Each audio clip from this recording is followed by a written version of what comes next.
Hello and welcome. All right, everything I'm going to talk about here, you absolutely have to remember I don't know who these people are, okay?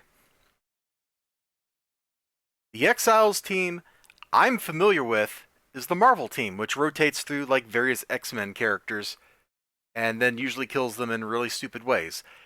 Because that's kind of what that whole book was based upon, was just what if we take alternate universe versions of all your favorite characters and we murder them brutally over and over again for like 100 issues, and then the book goes away and people remember it fondly. All right, that's what I'm used to with Exiles. The Malibu team here seems completely unrelated to that.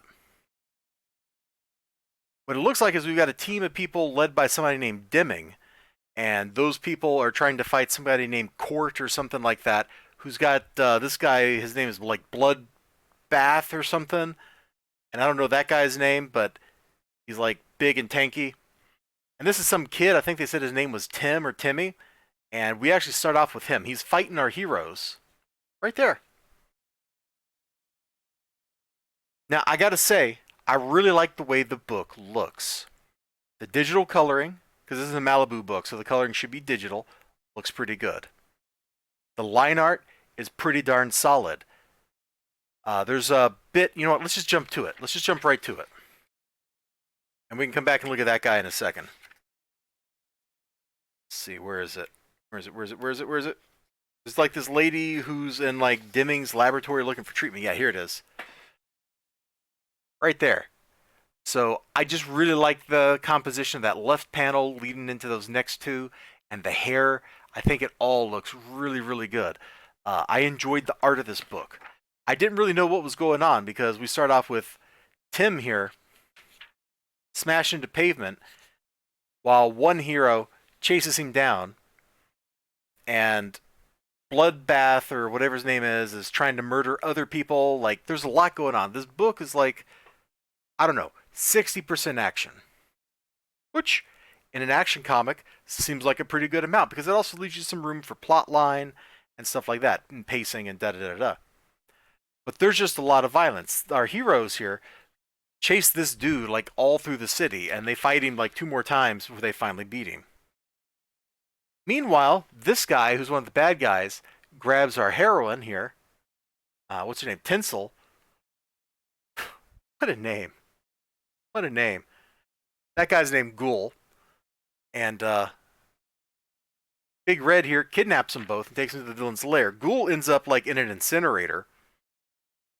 And Tinsel ends up, well, I'm not going to show you the last part of it, but I'll show you how it starts. Yeah, that's pretty unsavory. The bad guy is explicitly like, yeah, Bloodbath or whatever your name is, how would you like to have some fun? It's like, okay, I knew where that was going, and then they actually were showing it, and yeah, stuff happens. I'm not going to show too much about that, but like when I'm saying they fight this dude here all over town, and his name's like Tim, he's a kid who's also turned into like a giant tusked madman or something. Oh, one of the dudes in this book calls him Babar, which I appreciated because Babar is a cute character, but he's got like the tusks like an elephant and stuff, so it totally makes sense.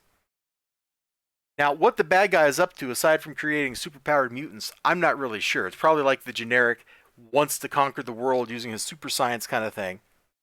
I get it.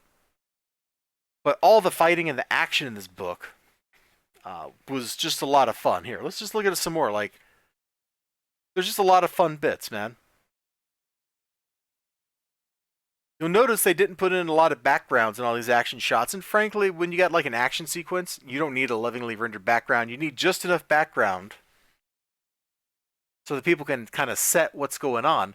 But you should have introduced the scenery before the action starts, which they kind of do here, because when they're chasing this guy down, we're in some kind of like weird museum or warehouse or something. Like, don't ask me why Freddy Krueger is right there, but he is, and so we're going to have our action sequence in the middle of that.